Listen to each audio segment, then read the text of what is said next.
Excuse me. Thank you all for being here today. We're going to start now.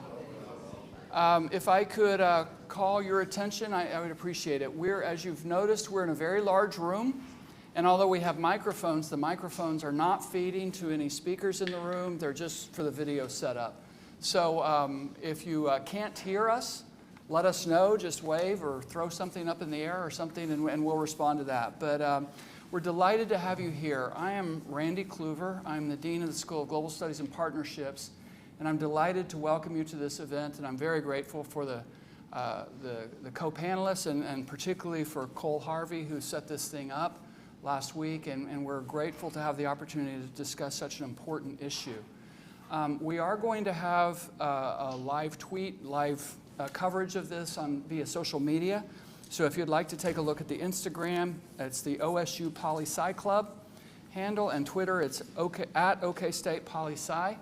And so we would love to have your interaction there. If you have questions that you would like to feed to those accounts, you can. We will have a conversation at the end.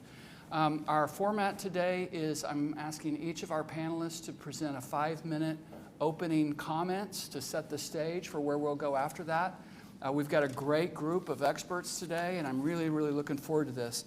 As you know, 2 weeks ago, on February 24th, Russia sent armed forces into Ukraine with a commitment to rescuing the Ukrainian people from the drug-using Nazis who had evidently taken them hostage. This attack followed weeks of military buildup along the Ukrainian border, and as you probably are aware, in 2014, the Russians took control of Crimea, which is a peninsular area on the southern edge of Ukraine. I'm not going to give any more introductory remarks because I think all of our panelists are going to do that. We do have a great set of panelists today. I'm going to introduce them now so that we can get through that. First is going to be Cole Harvey, Assistant Professor of Political Science, whose research focuses on non-democratic politics. And I especially want to look at the role of elections in non-democratic politics, which I find interesting. Stephen Nemeth, immediately to my right, is Associate Professor of Political Science with a focus on international relations and conflict studies. Holly Hansen, Teaching Assistant Professor of Political Science with a focus on international relations, particularly ethnic conflict and Central Asian politics. And then Jonathan Ludwig, Teaching Assistant Professor of Russian, who conducts research in international politics, particularly in Central Asia. All of these panelists are experts in the region, and I look forward to a very strong exchange. I'm going to first turn to Cole Harvey, who's going to provide some background. Thank you, Cole. Thank you very much. I'm just going to step over to the slides. I have just a little bit of background information that I want to share with you. I also want to thank you all for coming out. This is, I think, our first in-person event in the Department of Political Science since the pandemic, so thank you all very much for joining us, and I hope that you find it informative and useful. So some quick background. First, I want to say that I don't want to lose sight of the fact that this, like all wars, is a terrible humanitarian disaster. Just today, we got news of a maternity hospital coming under bombardment. There are already 2 million or more refugees have left the country, with many more likely internally displaced. Of course, access to food, medicine, water, energy, all disrupted. And I also don't want to lose sight of the fact that in Russia itself, there's an increasingly harsh repressive regime coming in place to make sure that discontent against the war does not boil over. So here are some images of people, trying to flee from the war zone to leave Ukraine, and civilian infrastructure being damaged. This is a very brief overview of the kind of state of affairs on the ground today. And just to give you a sense of what the advance of the Russian forces are, they're coming from the north, from the east, and also from the south, where Crimea is. And this is, can't really see on that screen there with the laser pointer, but up there in the upper right, upper left there is Kiev, which is the capital of Ukraine. All right, so I'm going to give you about 1,000 years of history in about 2 minutes. So with apologies for skipping around very quickly. It's important to know a couple things, though, to set the stage for this conflict. One is that the Russian state, the modern Russian state, harkens back and draws this kind of original sources of its legitimacy from Kievan Rus, which is a medieval state centered around Kiev in Ukraine. And it wasn't until the 1300s that Moscow became the more dominant power in the region and became the heartland of the Russian Empire as we know it today. The territory that is now modern Ukraine parts of it have been controlled by different empires over time, including the Russian Empire, Austria-Hungary, and so on. And I'm going to skip ahead to 1917. The Bolshevik Revolution creates the Soviet Union after some civil war. And at that point, we get Ukraine coming into the Soviet Union, or most of it anyway. We get the Ukrainian SSSR, which you can see in red there. And it was an important part of the Soviet Union. It was one of the biggest constituent pieces of the Soviet Union, a major source of raw materials, agriculture, industry, and so on. All right, so getting up closer to today. The Soviet Union collapses in 1991, leaving all of a sudden Ukraine as having the third largest nuclear arsenal in the world, because many Soviet nuclear weapons had been stationed in Ukraine. Now, they didn't have the ability to launch those weapons, but they had physical control over them. And so as part of a negotiation process to reduce the risk in the region, reduce the global risk of nuclear weapons spreading, Ukraine and Russia and the US and the UK and others agreed to something that allowed the Soviet weapons to go back to Russia in exchange for security guarantees that the US would defend the borders of Ukraine as well as Russia. Here we see some nuclear weapons being loaded away in a truck. I don't know how you feel about that, but that's something that happened. They shipped them back to Russia that way. Post-Soviet Ukraine, again, skipping ahead pretty quickly. In 2003, there's a mass protest that overturns a fraudulent election. The election is rerun, bringing a pro-Western president to power. This is kind of the beginning of the rupture between Russia and the Ukrainian authorities. In 2010, a pro-Russian president is elected in a generally free election. But in 2013, that president shifts the foreign policy of Ukraine away from the European Union and towards Russia, triggering mass protests in Kyiv and much of the west of Ukraine. This sustained protest over time eventually becomes a clash between the security forces of the state and the protesters, becomes increasingly violent. In February of 2014, it all comes to a head. About 100 protesters are killed by agents of the security forces. Protests get more violent. The president flees, and the parliament votes to remove him from office. This in Ukraine is called the Revolution of Dignity. It brought its own significant consequences in the Russia-Ukraine relationship. This is when Russian special forces take over Crimea, that peninsula at the southern part of Ukraine, and it's very quickly, within the span of a few weeks, integrated into the territory of the Russian Federation. There are also, to some extent, organic protests against what happened in Kyiv in eastern Ukraine, a place called the Donbass, separatists trying to break away from the rest of Ukraine. That's very quickly co-opted by the Russian military, the Russian special forces, and leads to an ongoing war that's been going on there for the past 8 years in the Donbass region. All right, last thing I'll tell you is that process, the seizure of Crimea, the war in Donbass, accelerated a change in the way Ukrainians think about their political identity and the political geography of that country. Previously, elections in Ukraine often, not always, but often saw this kind of split between the East and the West. So you see here the votes for this fellow here, Yanukovych, primarily concentrated in the East, and his opponent primarily in the West. There were big divisions there. I don't want to go into it in too much detail. But now, after that invasion, that first invasion, a more unified and civic national identity has come to the fore in Ukraine, and that's going to be represented in this picture by the most recent presidential election. This is the current president, Mr. Zelensky. You can see that he draws support from almost all of Ukraine, across the whole east-west divide that used to be there. So this is the context in which the conflict is happening. With apologies for maybe running a little bit long, I will pass the baton on to Stephen. Thank you very much, Dr. Harvey. So hopefully everybody can hear me, and the folks on the live stream can hear me as well. So I just wanted to take a few minutes to talk about kind of the international relations component to the conflict. And so currently my field, if I could be so bold as to call it my field, we are focused more on intrastate, so civil wars, or we're focused on the issues of terrorism. So a state-to-state conflict such as this one, is a rarity, and this is something that happened more in the past, primarily during the Cold War. But I believe that despite the fact that we don't really see a lot of interstate wars anymore, the field of international relations can tell you a lot about not only the pretext for the war, but the operations themselves. And so kind of knowing that I have a current graduate pro-sem, I want to talk about some of the paradigms that we see in play. So at least in terms of talking about the general pretext for the war, it's interesting to note that over time certain norms have developed in terms of the ways that states justify their conflicts. And so primarily in the past, I think we're kind of used to this old claim that people take over territory for the territory. People take over a state simply because they want the territory, they want the resources, they want the population, they want whatever. And in the modern era, taking over states for their territory has become relatively uncommon. It's a norm that you don't just conquer territory, take over the state, and kill the state. And so it's interesting to note that when Russia justified its actions in the Ukraine, it wasn't, or in Ukraine, sorry, it wasn't necessarily about taking over the territory or seizing the resources.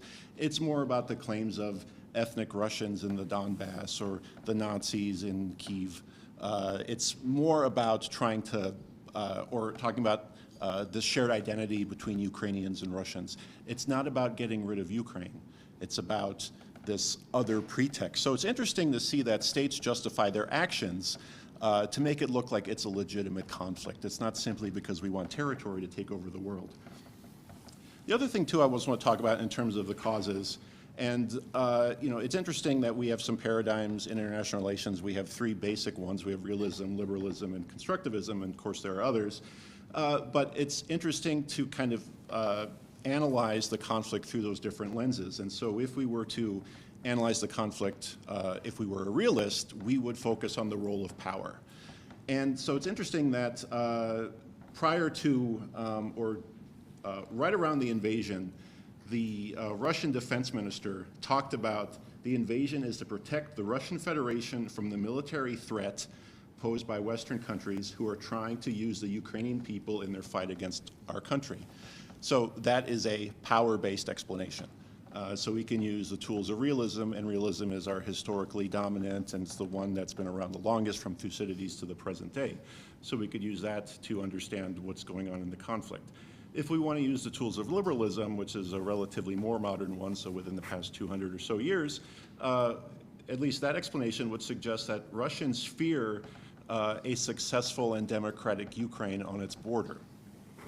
Also, we can say, and Dr. Hansen is going to go on to discuss this more, is that we can also say that the roots of the conflict are based not in the fact that there is a difference of opinion between the Ukrainian and Russian people, but in the sense that there is domestic upheaval in Russia that Vladimir Putin wants to distract from. So we call this in international relations, we call this diversionary theory. And then lastly, if we want to look at the causes of the conflict through the constructivist lens, and that's our newest paradigm, we could look at these claims that Ukraine is part of a Russian sphere of influence. There's a common history, such as Dr. Harvey suggested, and really the causes of the conflict are about ideas and about identity. So that's in terms of the causes, and I'm not going to belabor the point, but certainly we can talk in the Q&A or maybe in some other exchanges. We can talk about the way that the war is currently being conducted. Current international relations theory talks a lot about the role of information, and wars are ways that information is revealed. Wars begin because of information, sometimes a misunderstanding between the two sides, and wars end when those expectations about the conduct and about the abilities of the two sides begin to converge. And I just kind of want to, it's interesting that we can think about, in terms of history and international relations, we can think about, are there parallels?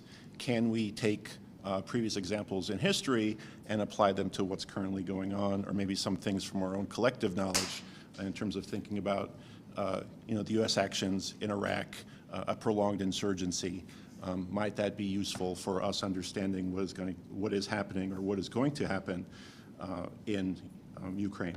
I just want to end here too with there are some parts of this conflict that are on the frontiers of international relations theory, and thinking about new technology in the conflict. So the use of drones. Think about the use of Twitter and the use of social media in spreading the message of either the Russian government or the Ukrainian people. And there's also some unknowns. What is going to happen? What is the end game? What is the role of NATO going forward? What about a no-fly zone? What about Putin's ability to step down from the conflict? Those are things that IR can provide a basis for us to understand, but in no way is it predictive. So it's just kind of interesting, and I just wanted to kind of present it in terms of an IR lens. So thank you. Thank you, Dr. Nemeth. We're going to turn now to Dr. Hansen, and I'm going to push that over there for you. Okay. The exact same timer on my phone. All right. As Dr. Nemeth mentioned, I am going to focus more on the domestic politics. I'm not going to go as much into the details of Russia because I would leave that to actually Dr. Harvey and especially to Putin himself, because I know Dr. Ludwig is going to mention this. But I am going to focus more on that. In a lot of ways, I think that this is a conflict that is a domestic politics issue that has gone global in a number of ways. And in particular, if we look at what is motivating Putin, and I think Dr. Nemeth has given more of the neutral, different explanations that are out there. I am going to take a little bit more of a side in that when you hear the language from Russia that it's fear about NATO, I don't think that that is the true fear that drives Vladimir Putin. His calculation has always been his survival in the leadership of Russia. There's so many resources he gets as president, and he calculates and sees the world in that decision-making stratus. And so NATO is less of a threat to him, I would argue, than the European Union is, which is an agency of democracies. And NATO is a democratic institution for the most part, while there are some exceptions. And so the expansion of NATO and the expansion of the West is really an expansion of democratic governance, especially going into a country that we were seeing a democratic transition in Ukraine that has not been going easily, but is definitely happening, which is he sees as an existential threat to his own leadership. Because if Ukraine can fall to democracy, so too could Russia. And there's a lot of reasons why I think that that is especially high in his list of calculations. Some people have talked about the COVID isolation, and that may be leading to problems more of things like groupthink in the Russian government. But I think especially the more serious issues have been the mishandling of the COVID crisis. Russia has been not the best at responding, and while the numbers are underreported, the estimates of death rates are 2.5 times higher from what I've read recently than it is in the United States right now. And so this is a country that is failing to respond to the current global, major global crisis. You have issues with rising protest, different democratic voices emerging or just opposition voices emerging in his country, such as Navalny, but also especially within the youth population. Putin has a lot more control over the older population, but younger people are really disengaged with his vision of Russia. You had, and I think that you saw in 2021 with the parliamentary election, that despite the electoral manipulation, United Russia lost votes, and the turnout is lowering.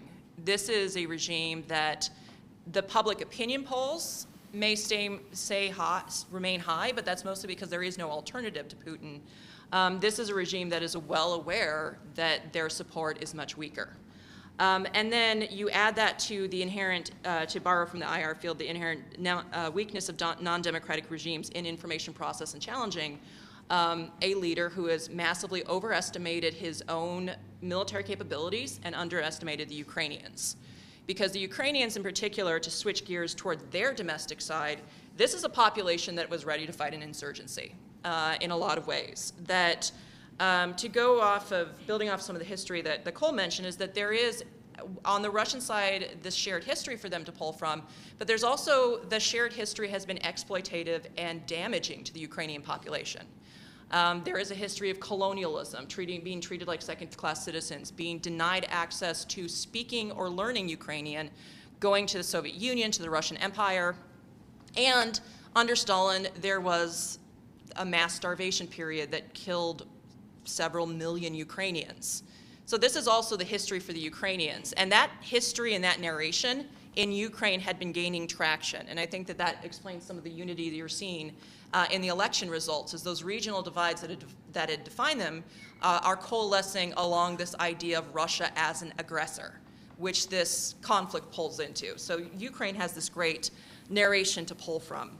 Beyond that, you have experience with decentralized protest, with the colored revolutions that was attempted, especially in 2013, 2014. They actually tried to shut down the internet. This is a population that is very able to and has shown themselves as skilled in navigating an information war.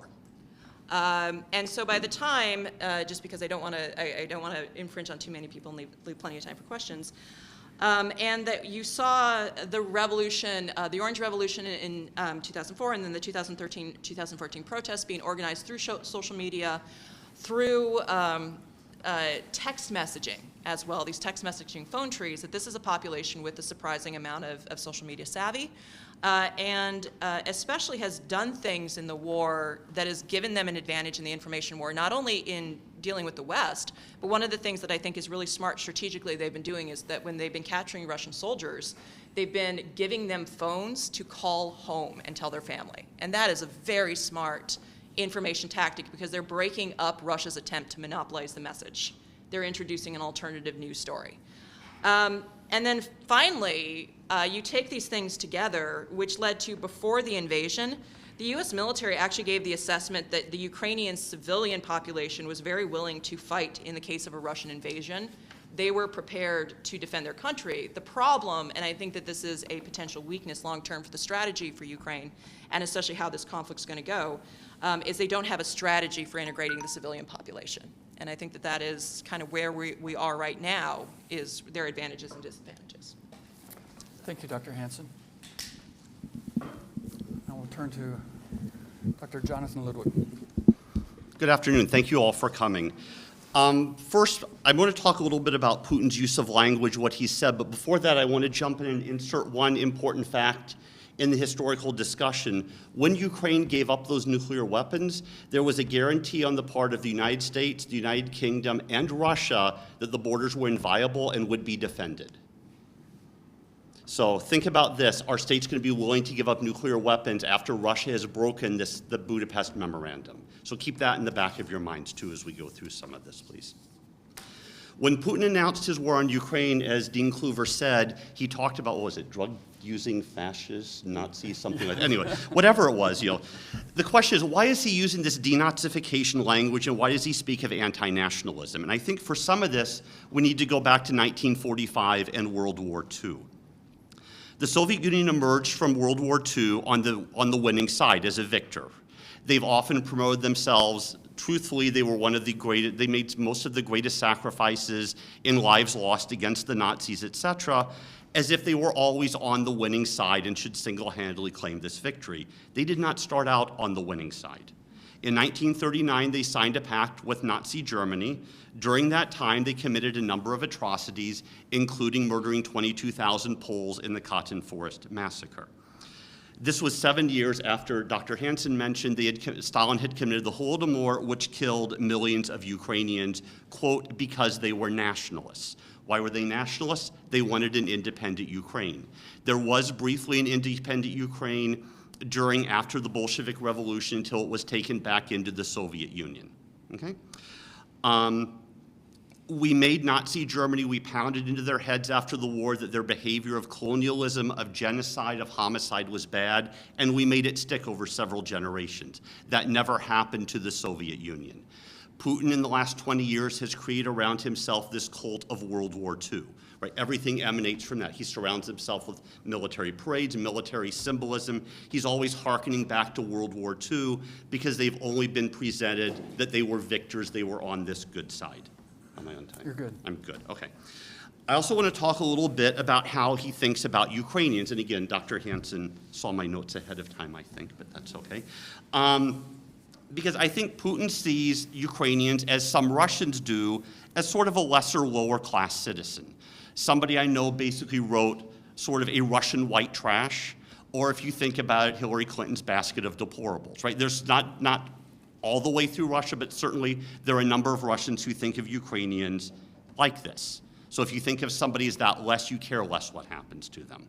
On March 3rd, one of many times Putin's appeared from his bunker, he's basically trying to tie himself to all the nationalities of the Russian Empire. I am this, I am that, I am that. The one he did not mention was Ukrainian. He is everything but Ukrainian. While at the same time saying Russians and Ukrainians are brothers, they're the same people. He seems to not be able to make up his mind if Ukrainians and Russians are the same, but Ukrainians are inferior, if they're different and Ukrainians are inferior, or if they're the same, they're just ruled by Nazis and nationalists and have to be liberated from them. This is, again, much the language that Stalin used when he had to eliminate the bad Ukrainians to save the good Russified Ukrainians. Okay? If you think I'm exaggerating, and I know I may be taking some extreme points at this table today, if you look at Putin's specific use of language, he talks about the resolution of the Ukrainian question using the exact same words and phraseology as the Russians translate Hitler's final solution, the resolution of the Jewish question. I take it that Putin is very openly admitting who he is and what he wants to do to Ukraine. Terrific. Thank you so much, Dr. Ludwig. I want to, before we get into the more general sort of questions, of course, if you could predict the future, you probably wouldn't be working in a university. You'd be on Wall Street somewhere. But I would like for each of you to tell us what you foresee happening in the next several weeks in terms of, this campaign has not gone as the Russians expected. What do you think will happen in the next several weeks? And what should the Western countries do to play a role in that? We'll start down at that end and then work our way back this way. Let me give this to you. Okay, so the question is, what's going to happen in the next couple weeks? And yeah, as Dean Kluver said, nobody knows. And my answer is going to hinge a little bit on whatever Stephen says about the outcome of the war in the next few weeks. But at least from the perspective of Russian politics, I think for the foreseeable future, we're in a position where the regime of President Putin is under more risk than it's ever been, because he'll be facing very severe economic sanctions, a deeply devaluing currency, closing markets for Russian oil, although not completely closed, of course, but some markets closed. At the same time, prosecuting a war that many Russians will at the very least be confused about and have to be the war itself has to be more thoroughly justified to the people, especially the longer it lasts, the more casualties it generates, the more evidence there is of atrocities of various kinds, and the more the economic consequences come home. So my expectation over the next several months is that Russian politics will become increasingly repressive, increasingly closed, because the risks to the regime will become greater, the kind of underlying latent risk. And that's going to generate a counteracting demand for deeper repression. So regardless of what happens in Ukraine, you see that pressure in Russia? I suppose I don't expect this war to end in the next couple weeks. And so as a result, I expect the pressures on the regime in Moscow to grow and the corresponding pressure on society to tighten. Thank you. Dr. Hansen? Yeah. I will echo a lot of what Dr. Harvey said. In fact, some of you are in my Intro to Comparative class today, and our lecture was on competitive authoritarianism, and that we're seeing a shift when Russia's trying to become a closed authoritarian system. The problem is with competitive authoritarianism, and especially when we go back to the original definition of it, is that these are regimes that they're not pretending to be democracies because they really want to be democratic and are just failing.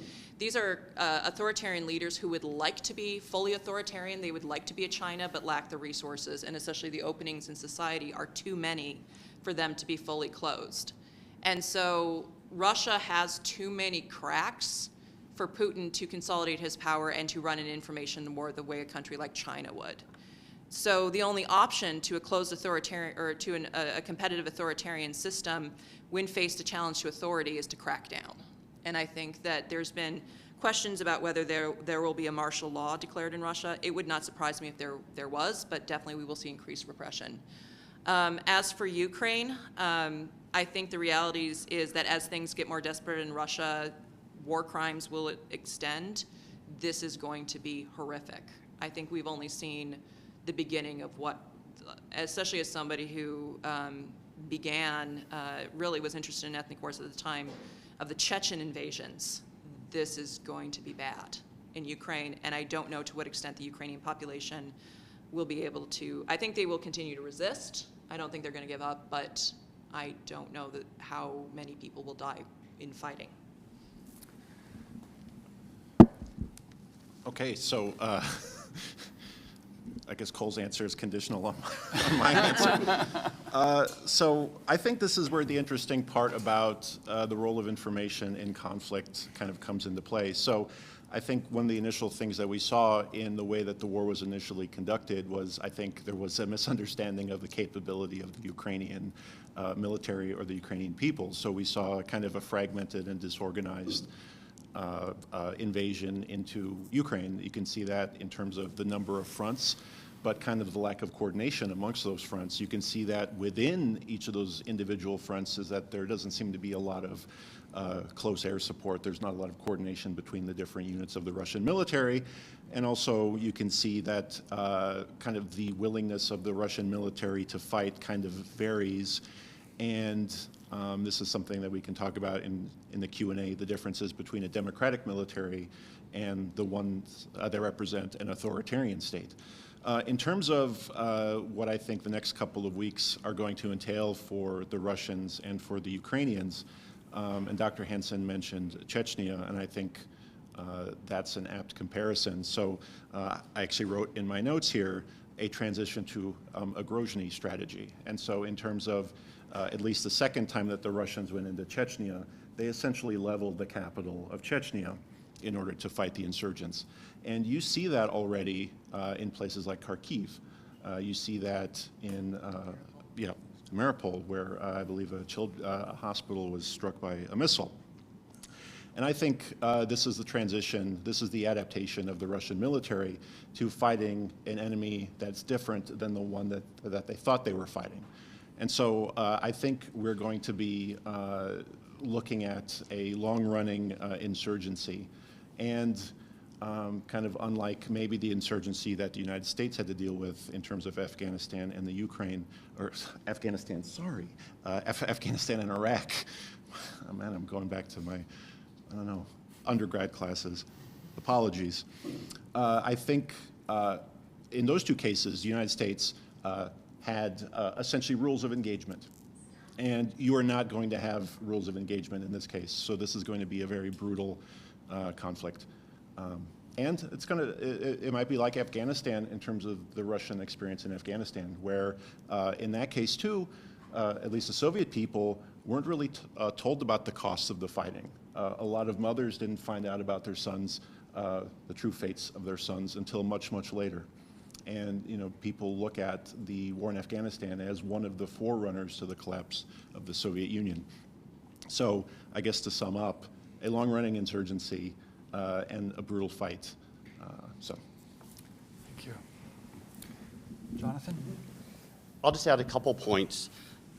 With regard to Afghanistan and Iraq, of course, the difference was there were some people from Afghanistan, there were some Iraqis who wanted us there, were willing to work with us, were willing to tell people, hey, there's an ambush around the corner, be careful. I don't think there's a single person in Ukraine, even who might have been sympathetic with the Russians before, who would do that now. I heard early on, after the Ukrainians held out for the first 48 hours, Putin has a choice. He can lose in 10 days or 10 years. We're at the 14-day mark. I'm guessing he's chosen the 10-year mark. What could change this would be a no-fly zone. I think the tide is slowly changing on that. Former ambassador to Ukraine, Yovanovitch, this morning mentioned that she was in favor of that. I've heard some other people starting to talk in that direction. I don't have much hope for the next couple of weeks. I think it will take longer to lead in that direction. If that happens, I think that could ease some of the pressure in Ukraine. So I'm going to ask one more question. At that point, we've got a set of questions that have been submitted ahead of time, but those of you who are here, I want to make sure you have a chance to ask any questions. But first, I'm going to just extend this comment. Jonathan has mentioned the idea of a no-fly zone. And the West has met this challenge with really disastrous set of economic sanctions, I think really unparalleled in modern time. Are there other tools besides direct military engagement and the economic sanctions that those who are supportive of Ukraine should begin employing at this point?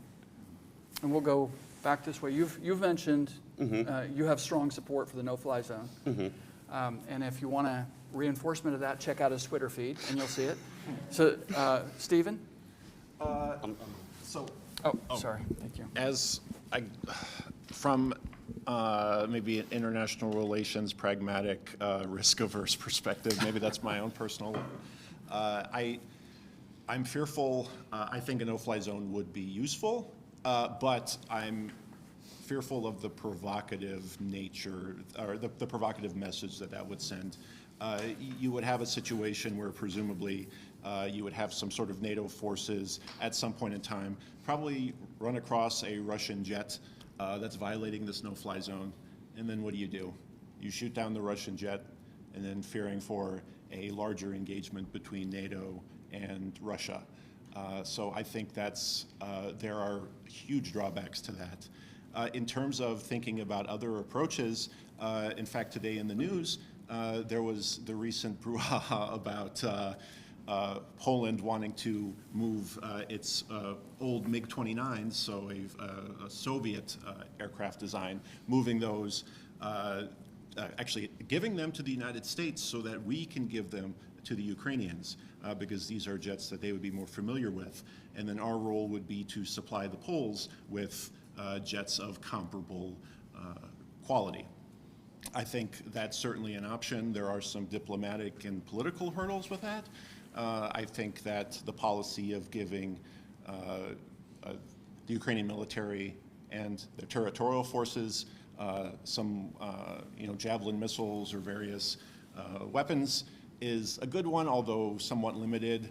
I feel like there is a lot of potential, there's a lot of constraints with how we can approach Ukraine, but also keep this from inflaming into something larger. Since Stephen took the military angle, I'm going to go with more of the economics side of things, is that in a lot of ways, the West learned from the sanctions in 2014 when Russia basically annexed Crimea. There were sanctions, but they weren't as effective, and it actually led to a public opinion surge in Russia because Putin could sell them as the West hates us. These sanctions are very different, and I think that they are much more targeted. Also, they haven't started working yet fully.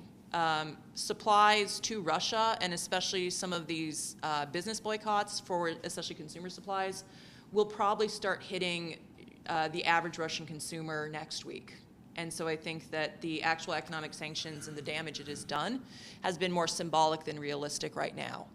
I think so that is something that I think is more strategic, and I think that that's continuing. I think for international pressure, especially as more businesses are pulling out of Russia, that is sending a question about why is Starbucks closed? Why are McDonald's closing? That this begins to break down, again, that information monopoly that the regime is running, because there are Russians who don't know what's going on in Ukraine. Beyond that, what I think is there's the punishing Russia side, but the other side is helping Ukraine. And I think that that's something that a lot of people are interested in.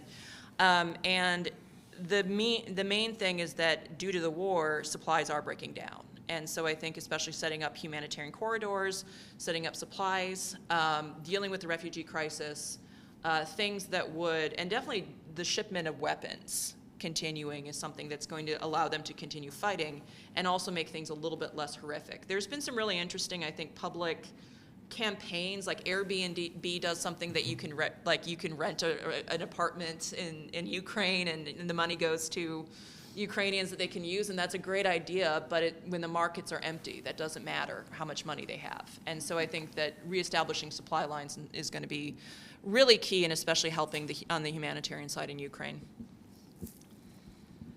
So personally, I am very skeptical of the idea of a no-fly zone. And the reason for that is, for me anyway, it comes from my thinking about authoritarian politics and the position that President Putin will be in. If we get into a scenario like the one Stephen described, where NATO jets are shooting down Russian jets, or they're bombing Russian anti-aircraft or radar facilities, and Russian soldiers are dying, President Putin will come under tremendous political pressure to respond to that. Dictators don't have a retirement plan, right? If you lose office as a dictator, you generally either die of old age, or you end up in a cage, or you end up dead, right? Because you have accumulated control over so many resources, and it's so risky to do so. You have accumulated enemies, you are managing internal factions in your politics, that the next person who wants that top job has to take you out so that you and your other allies can't knock them out in return. So because of that dynamic of authoritarian politics, I'm very worried about escalation in order for Putin, in this case, to stave off a challenge from someone who's trying to seek that position in the Kremlin. He will have to continue to show that he is standing up to the West and standing up for the rights of Russia and Russia's soldiers and so on. So I personally don't, I would be very nervous about that myself. In terms of what the West or the international community can do, the sanctions have already been kind of almost surprisingly maximalist. I mean, they are already sanctioning the Russian central bank, which is an incredible move. So I think what needs to happen now, in my very humble opinion, is to create, what are the off-ramps, right? What is the process by which Russia de-escalating will lead to de-escalation in the sanctions? Right? We need to generate ways for the leadership in the Kremlin to back down without losing face if we want to end the conflict. I'm not sure what those are, because we're of course also in this terrible humanitarian crisis, but ultimately that's how the sanctions work. There has to be a way that they can be lifted, and we have to find our way there. Thank you. We've got other questions that we'll go to, but I wanted to give a chance to anybody who's in the audience. If you've got a question for any or all of the panelists, please raise your hand.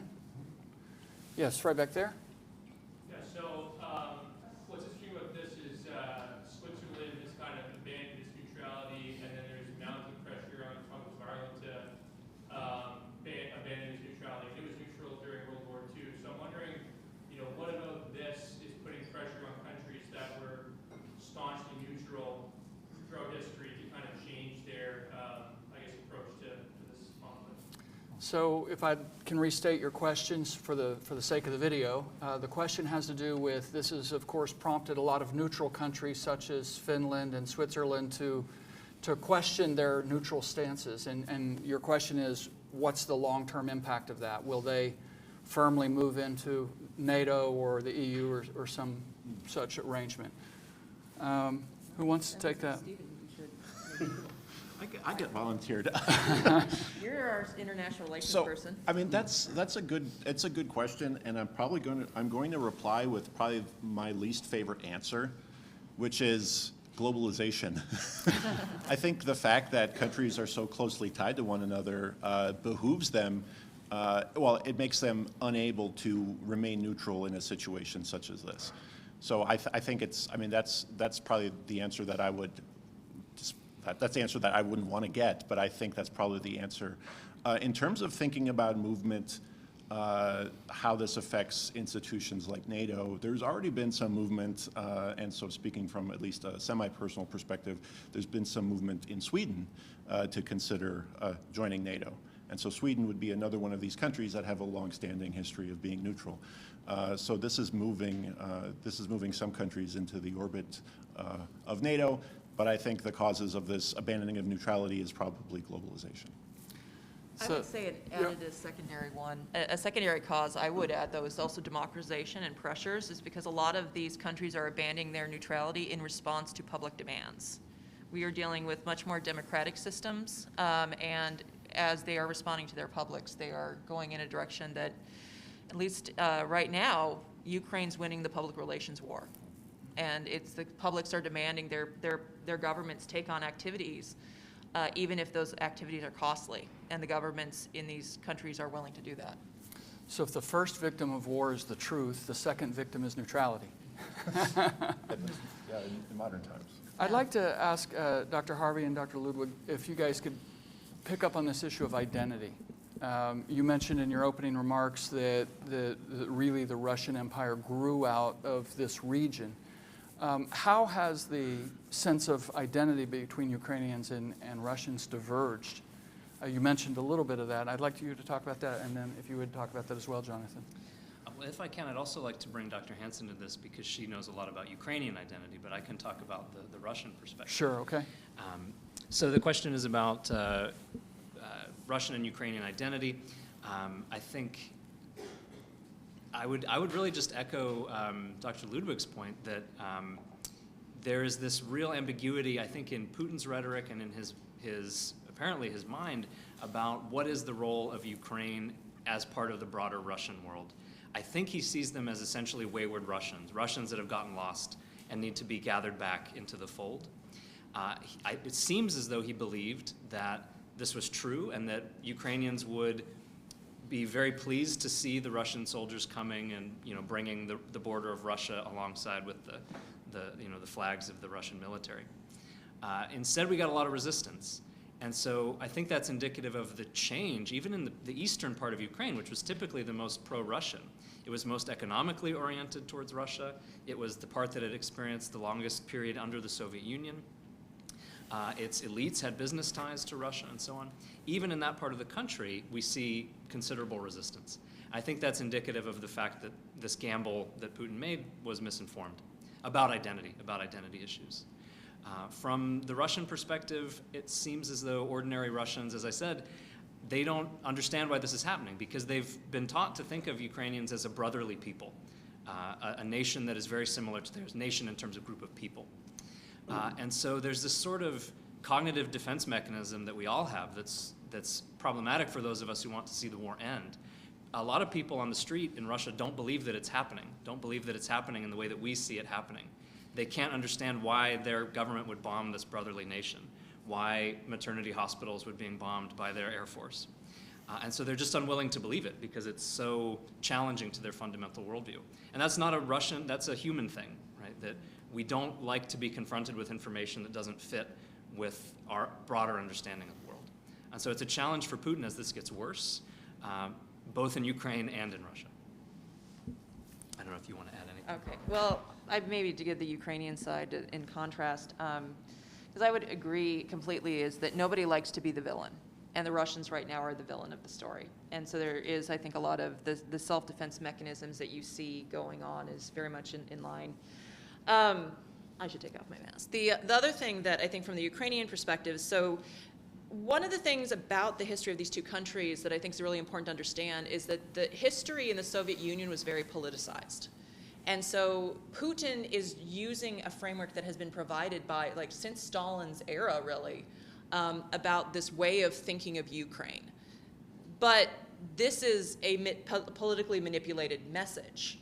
That is not the same frame that the Ukrainians are coming from. And it was a starting point at Ukrainian independence, especially considering the eastern side is not only more tied to Russia, but also was imported during the Soviet period after they wiped out the Ukrainian population was mostly in the east, and they migrated in Russians. And so this Russian-speaking population is actually really young in comparison to the Western Ukrainian population.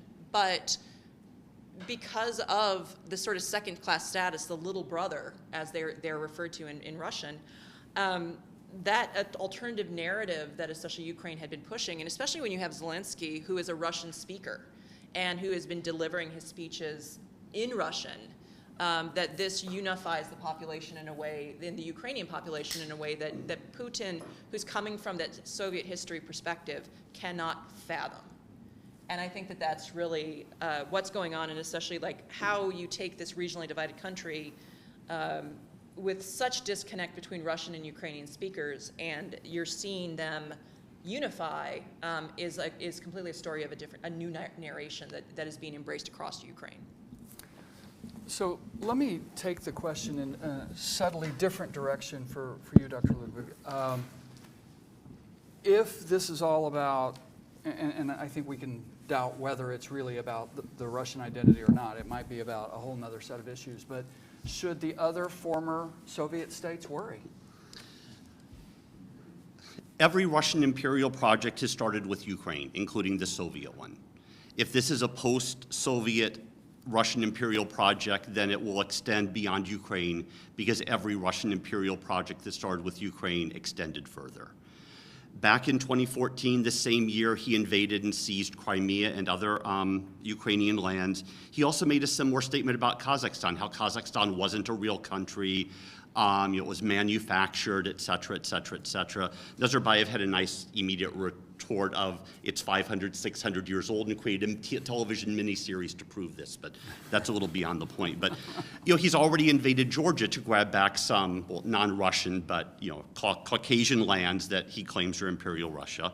I mean, I see Moldova right there. Moldova is very vulnerable. Georgia, Kazakhstan, and then on from there. I don't think this stops there. The gathering of the gathered back into the Russian fold, or the gathering of the Russian lands, as we might take from Ivan III, right? I think that's part of Putin's long-term goal, is to recreate the Russian Empire. It's starting with Ukraine, just like every other thing started with Ukraine. I know we had another question back here earlier. Yes. So as Dr. Ludwig was referring to, and also as Dr. Harvey discussed in the beginning of the presentation, there is a considerable targeting by the Russian forces on non-combatant, whether personnel or infrastructure. So if they continue to escalate, do you foresee, such as in Bosnia, do you foresee a humanitarian intervention down the line from NATO? Okay, so let me restate the question for the video. And correct me if I'm wrong, but as we see this thing roll out, will we see additional humanitarian pressures and a response from the West to address those humanitarian separate from any military intervention? Is that correct? No, sir. I must have misspoke. So, as in Bosnia, where we have a military intervention based on humanitarian principles, as the Russians escalate their targeting of war crimes against personnel and infrastructure, do you foresee down the line NATO getting involved in such a manner as well? Okay, so do we see NATO getting engaged in humanitarian efforts? So probably another not satisfying answer, probably similar to the discussion with the no-fly zones. I don't see that happening in terms of an organized intervention by NATO. Once again, because that's too provocative. And that risks, a wider conflagration. I think what is probably likely to happen is, maybe scattershot attempts to provide humanitarian assistance, or using NGOs, right? Which kind of have less of a, although it's problematic that Russia might define those as tools of Western imperialism, so that's always going to be problematic. But I think that's less provocative than having NATO go in there as they did in Bosnia. Very recently, we had a recent president who threatened to pull out of NATO. Has Putin saved NATO? That is. Who wants to take that on? I'll make one sentence thing. Okay. I think the Eastern Europeans have saved NATO. I'll leave it at that. Very good. Anybody else? You want to take or you want to? Well, I can, just a very quick point. I think what this has done is it has rapidly unified the European Union. It has rapidly unified NATO around a clear and present threat. And there are countries that are, Ukraine has submitted its application for EU membership. We have non-NATO members like Sweden talking about joining NATO. So it has certainly re-energized and helped unify the alliance and demonstrated the usefulness of the alliance very, very vividly, I think, to everyone in Europe. Yeah. I think that one of the things to keep in mind about NATO is that it always goes through these, crisis of identity from time to time. There's a few years ago in the Libyan invasion, people talked about that saving NATO.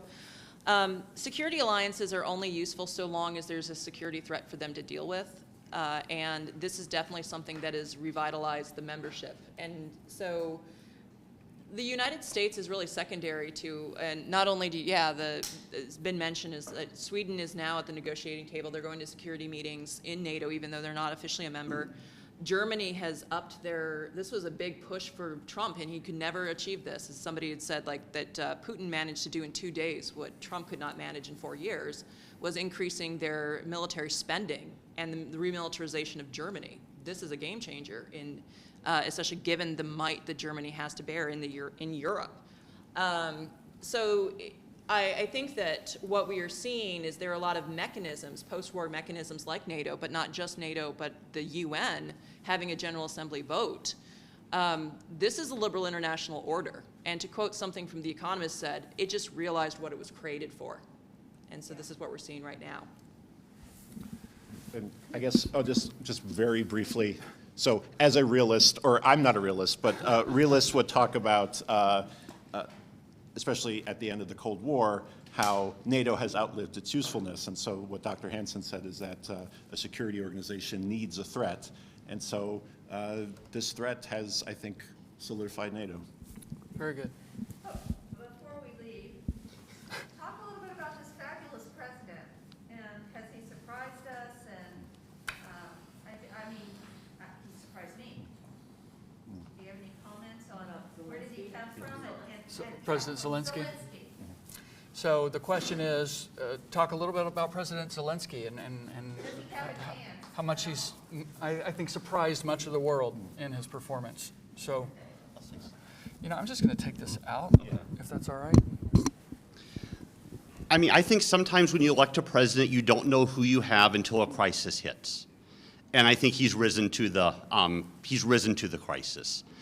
There was, I believe, some concern in Ukraine when he got elected he might be too willing to cede what Russia seized before in order to establish peace. I don't think anybody feels that way in Ukraine anymore.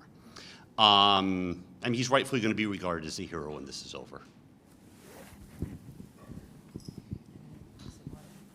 I could. Okay. Well, I will say that there's certain things I think about Zelensky that he's proven to be much more effective than a lot of people expected. I think that he is well aware of, with the acting background, that he is well aware of the importance of performance, and especially when we're thinking about the message he's sending. This is a leader who is in the field with his troops, who is fighting the fight, versus Putin is still kind of holed up in a bunker. And so the image that he sends as a leader is much more inspiring.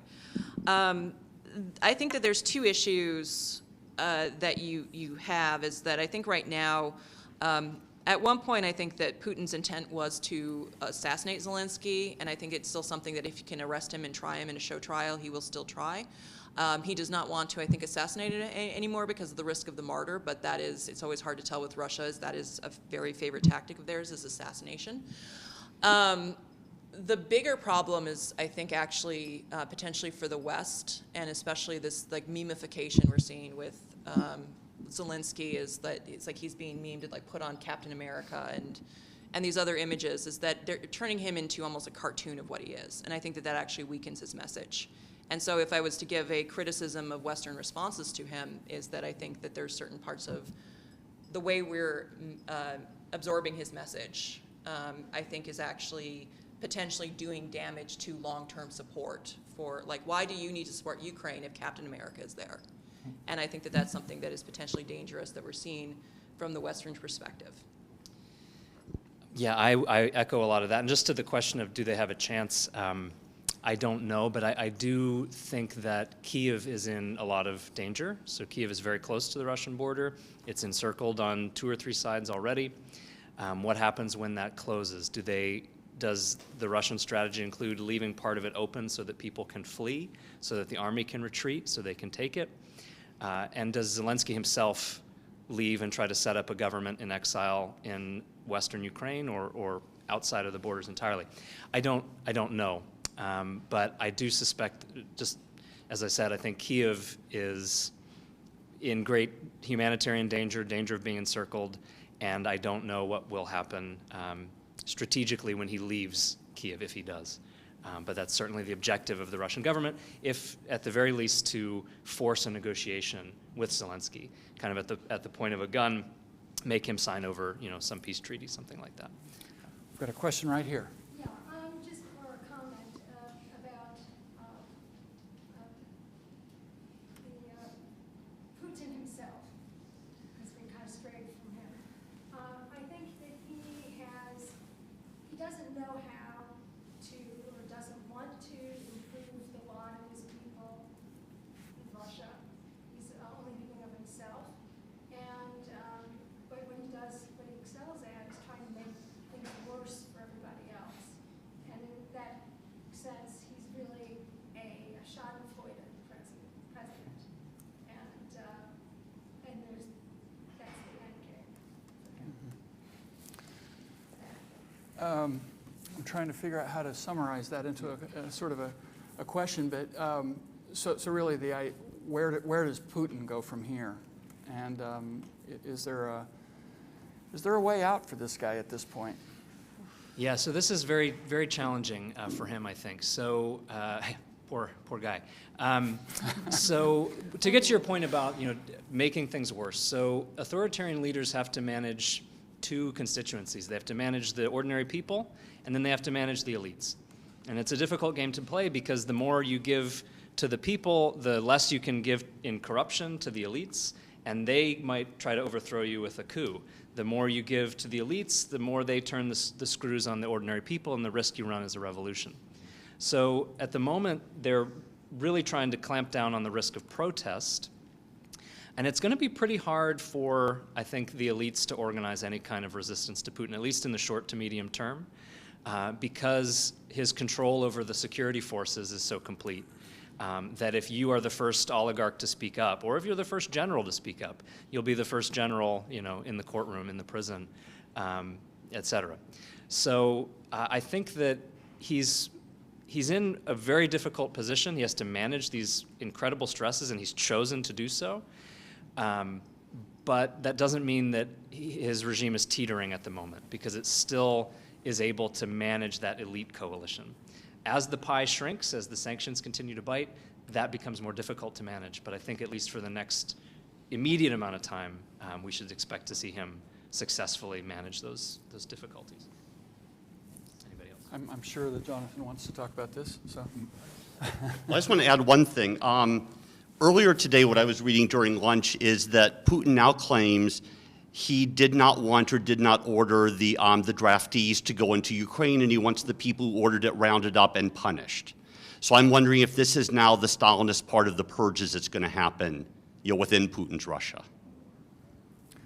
and by the way, the conscriptees that you're mentioning are those who have given up and broken down and called home and cried.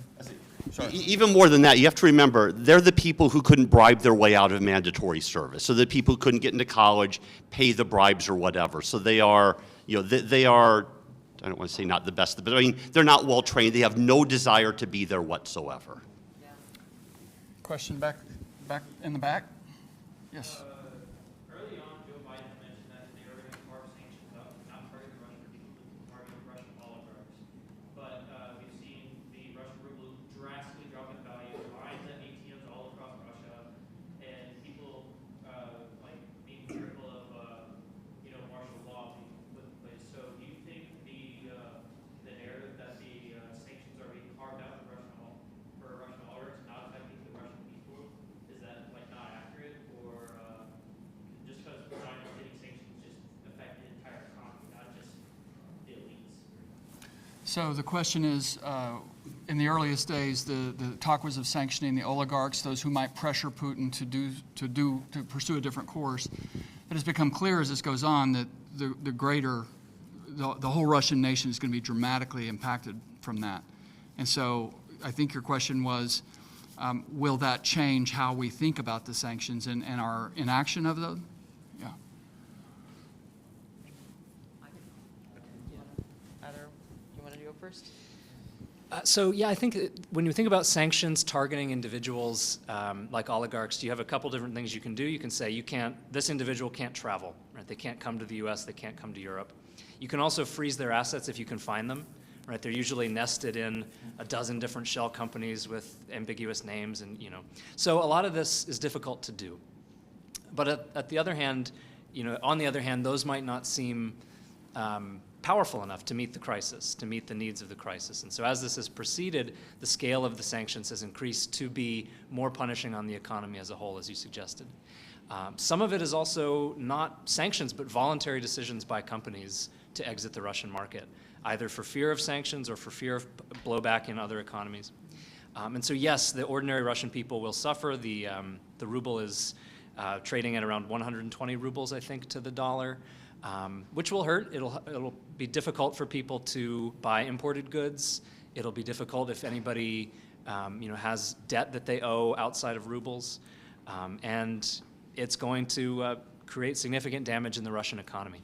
Part of that is part of putting the pressure on the regime. So I think governments in the West have made that decision that the scale of the crisis requires going beyond targeted sanctions. Yeah, I would just sort of echo that is also, beyond that, is that I think that the sanctions you still have are disproportionately affecting the top.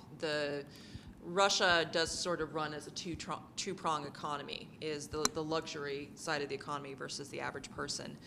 So I think that it is still disproportional to the top of the regime. The other thing is I think that also the idea of having to limit sanctions is no longer a concern of the West, considering that we see Russia carrying out war crimes in Ukraine. And so I think that is something that when we think about the Russian population as innocent, limiting the damage was an important part of the conversation, but now we're seeing, as the war unfolds, I think that the Western population is also thinking about, unless we hurt Putin, this is not going to matter. This is going to be a slap of the wrist. We're not taking action. And so I think that the idea of limiting sanctions is less important also for strategic calculations. Can I add one more thing before that? Yeah. So one other thing I wanted to mention is that the Putin regime has also imposed counter-sanctions, which they also did in 2014 after the first round of Western sanctions based on the Crimea and the Donbass events.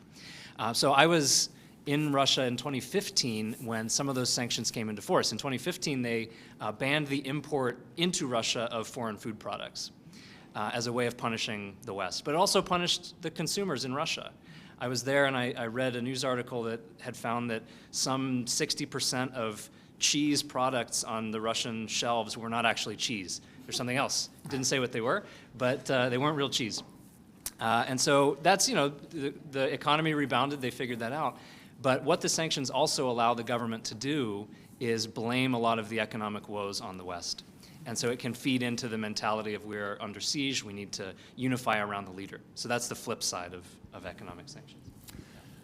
I think we'll take one final question. So how about over here? Along with the Russian invasion have come fears that other non-democracies such as China could be emboldened. Do you think that China could use the Russian invasion sort of as an example in the case of Taiwan?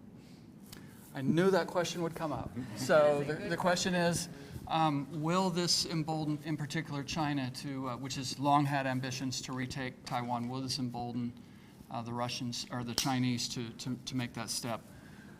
I've got my opinion, but let's go to the experts. Well, I would say you might be an expert on that particular issue, given your Asian specialty. Yeah. So I think that maybe at the outset of the conflict that China might have looked to see how the progress in the war in Ukraine would have gone in order to provide a gauge for maybe the relative success or not of a potential action on Taiwan. Although, if I were to quote a realist, so in John Mearsheimer's Tragedy of Great Power Politics, he talks about the stopping power of water. And so there is a tremendous distance between China and Taiwan. And so that's going to make any efforts to take Taiwan back vastly more complicated. And also Taiwan has a much more modern, although that distinction has lessened somewhat since 2014, but has a much more modern military than Ukraine does.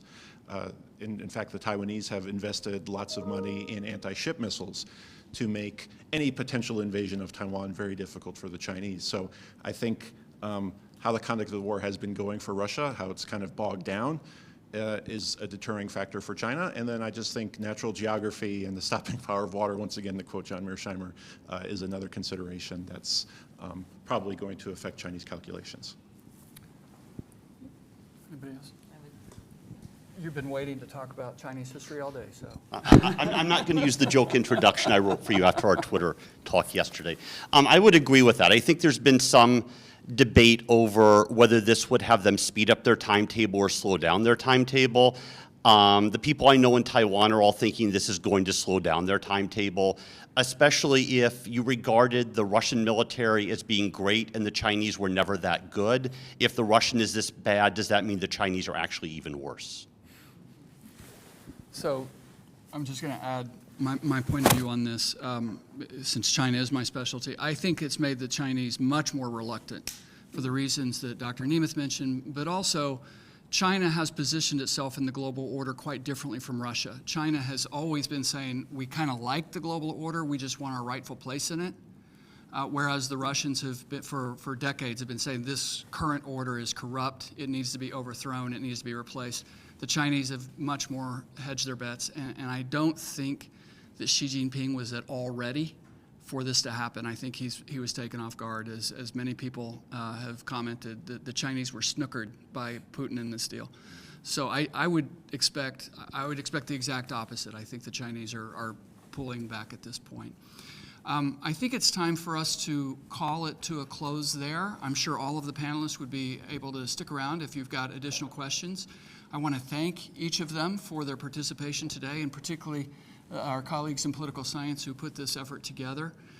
It is a very momentous time in world politics, and it's very unfortunate that we have to sit through it and deal with it. But thank you all for your interest. Thank you for your participation today.